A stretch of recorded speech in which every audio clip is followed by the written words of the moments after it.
The bigger issue there is that if we do this, if we just decide to outsource everything to the president, and the president can do anything by a pen, and also the next president can reverse everything by a pen, we're going to end up in just some like endless, psychological tennis match. And what you try to do as a good human being, I think, is take the best of your principles and then apply to them in your politics in a way that doesn't shred those principles. But politics is a very...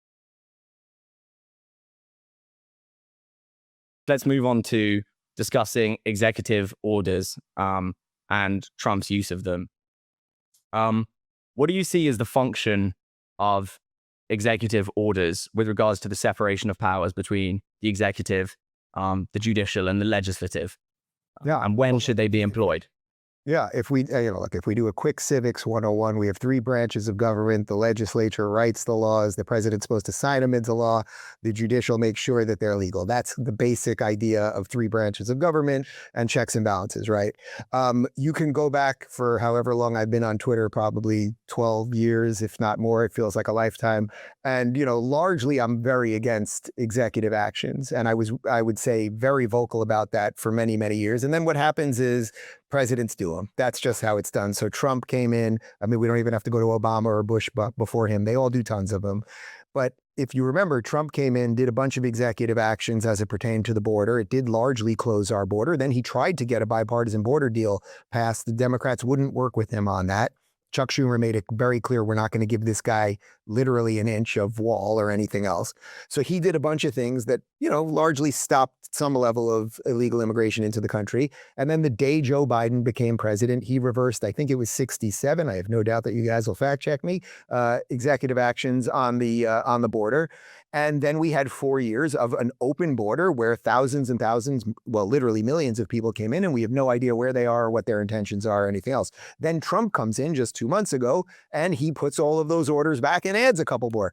The problem with legislating like that or being governed like that is, A, it's not how we're supposed to be governed, right? Most of the laws are supposed to be written by the Congress and then ratified by the president. That's how it's supposed to be. But sort of putting aside like the technical part, the bigger issue there is that if we do this, if we just decide to outsource everything to the president, and the president can do anything by a pen, and also the next president can reverse everything by a pen, we're going to end up in just some like endless, psychological tennis match, just constantly doing this forever. So what I would love to see, and Trump's got a lot on his plate right now, and they're doing an awful lot, so I don't know that this is happening right now. He's done a lot by executive action. Again, I don't love it philosophically. I didn't love it when Biden was doing it. I didn't love it when Obama was doing it, or George Bush before him.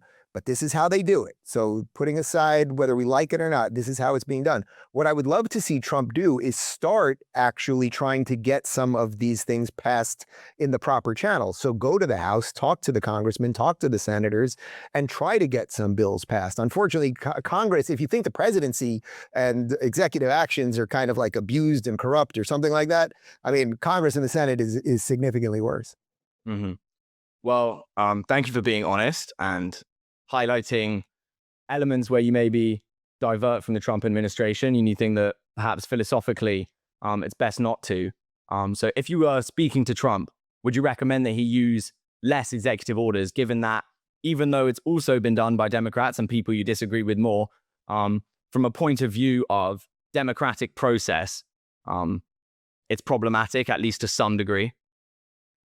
Yeah, I mean, I think I basically just answered that. If I was sitting with him right now, I would probably say to him something that I've consistently said on my show, which he has to do an awful lot really fast right now. That's what he has to do. You can feel, just going off the topic that we discussed previously, if he tries to do something on the border and a lower level judge can reverse him, he's got to move quick. If he tries to, let's say, stop federal funding for states that want boys and girls sports, and then a judge goes after him, he has to move quick. So I think partly, and this is just what politics is, this is not being how old are you guys? Early 20s probably? Yeah, 20, 21, 22. Right, 22. So this is not being a 20-year-old reading Ayn Rand for the first time. I don't mean that offensively, but like, but what I mean is this is not, I don't mean this purely in the most like philosophic sense. There's philosophy, and that's very important. And then there's realpolitik, like how do you actually get things done? And what you try to do as a good human being, I think, is take the best of your principles and then apply to them in your politics in a way that doesn't shred those principles. But politics is a very nasty game. So if I was sitting here with Trump, I would tell him, look, I'm not that thrilled with doing everything by executive action, but I understand why you got to move quick. They're already prepping for the midterm elections. And if the Republicans lose the House, well, he's lost that. And then he's a 4-year president. That's it. So he will be lame duck in about 18 months, in essence. That's bad news. So he has to do things fast right now. That's just realpolitik versus the question that you're asking me, which is just purely philosophically, would I prefer that there were virtually no executive actions and it was only done in like the most severe emergency case? Sure. Fair enough. I think there may be a lot larger gradient between kind of Bismarckian realpolitik and, let's say, idealist philosophy. But in any case, I'm glad that we could also find some common ground between ourselves. And I know the interview kind of got heated at points, but I think that's what times like this call for, is really heated discussions about these sort of issues. I think a really nice place to kind of bring this to an end and maybe, kind of solidify that common ground is, what's something that you agree with on the left side of things? On the, let's say, the far woke mob, as maybe the right. I don't know that I do my character out here, right? Yeah, I mean, I don't know that I If agree with anything. anything. So nothing at Yeah. all. Well, on the woke Maybe the value side in or terms the of the far left balance. side, I don't think I agree with anything. I would say maybe the best version of this that I could give you is that it's nice to have empathy. It is good to have empathy for your fellow man. It's an important part of being a human. It's something that separates us from the animals, right? It really is. We don't just live on our instincts. It's important to have that, to see yourself in your fellow man and be neighborly in those things. I think, unfortunately, what has happened with a lot of the lefties and a lot of the woke types is that they have what my friend Gads had called suicidal empathy. So they put empathy at the top of their hierarchy of needs. And when you put empathy above everything else, you will basically bury your head in the sand to all of the bad things. And that just means that you're going to get beheaded a little bit lower on the neck. So I think empathy is good, but suicidal empathy is not. I would also say that if the question, if you framed it a little bit differently, and if it was, well, what would be an old liberal principle? Like, the thing is, I believe in the same exact liberal principles I've always believed. They just have nothing to do with the modern Democrat Party. They have nothing to do with AOC. They have nothing to do with Bernie Sanders or any of these people. If the liberals had been able to defend liberalism, there's a chance that I would still be a Democrat right now. Unfortunately, they've been unable to do that. But I guess the best way to end it would be, because I think you guys saw the Piers thing, is I actually love talking to people who I disagree with. I prefer it than people that I agree with, because that's easy and I can do that at dinner with my friends. And sometimes I disagree with my friends too. What I think unfortunately has happened is a huge swath of the left has become so intolerant in the name of tolerance that all they do is yell and insult you and lie and the rest of it. A huge, huge swath. Of course, I'm not saying everybody, but even Piers, when I had him on my show, admitted that it is way easier for him to get people on the right who he disagrees with about a bunch of different things, because he's kind of old school liberal too, but that people on the right broadly will explain their ideas. They'll calmly lay it out. They don't insult you. I mean, you referenced that interview I did with Yank, like, after he insulted me 20 times, I don't know, I probably called him a fat cow or something, but that's a fact. But you get it. Yeah. You get it. Like, I went into that interview like, hey, I'll talk about my stuff. He went in a typical leftist fashion, which is, I'm a bull in a china shop and I'm going to ruin everything. So for whatever, I assume your audience leans a little left, that would be what I would glean from this. I would say if they're looking inward a little bit and trying to figure out, well, how do we not just say we're the good guys, but act like the good guys?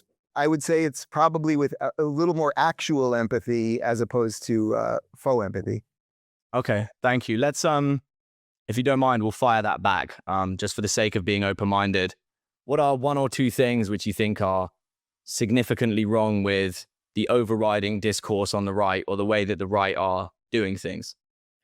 That's interesting. It's a little harder because the right generally, especially now, is simply not as monolithic as the left. I mean, if you look at the MAGA movement, you know, you have like your sort of more traditional religious conservatives for sure. You have like the most Trumpian sort of America First people. You have this new swath of people that are the ex-libs. That's a pretty freaking wide tent.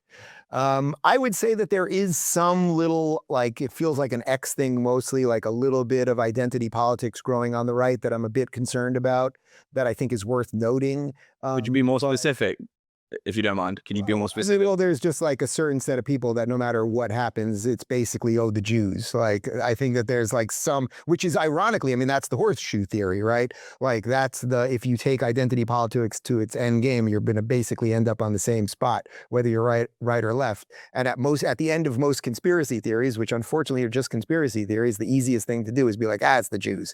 But I would say generally speaking, the discourse on the right is just much more pleasant. It really is. And in some ways that's why I evolved the way I did, because when I was on the left and I started just talking about this stuff a little more openly, I would talk to all of these people that Cenk and some of these other people told me were the horrible racist people, you know, Glenn Beck and Larry Elder and Jordan Peterson and Ben Shapiro and Dennis Prager.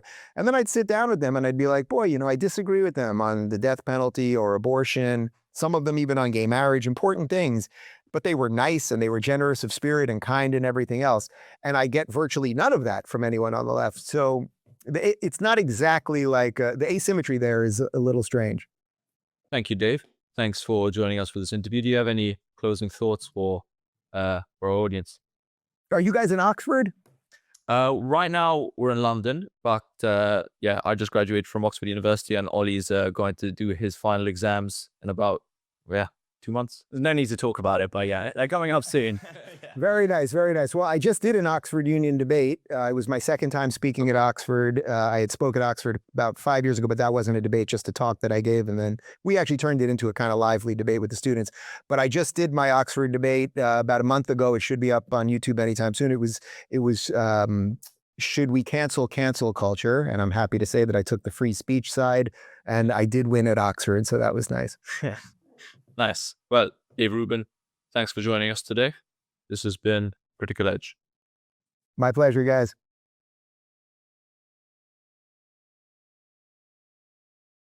I mean, you're framing that question in like an absurdly obnoxious way. So Venezuela is clearly not at war with the US, and yet the act being invoked in order to deport these people without due process relies on the US being at war with that country. Largely, I'm very against executive actions. I would say very vocal about that for many, many years. Trump came in, did a bunch of executive actions as it pertained to the border. What's something that you agree with on the left side of things?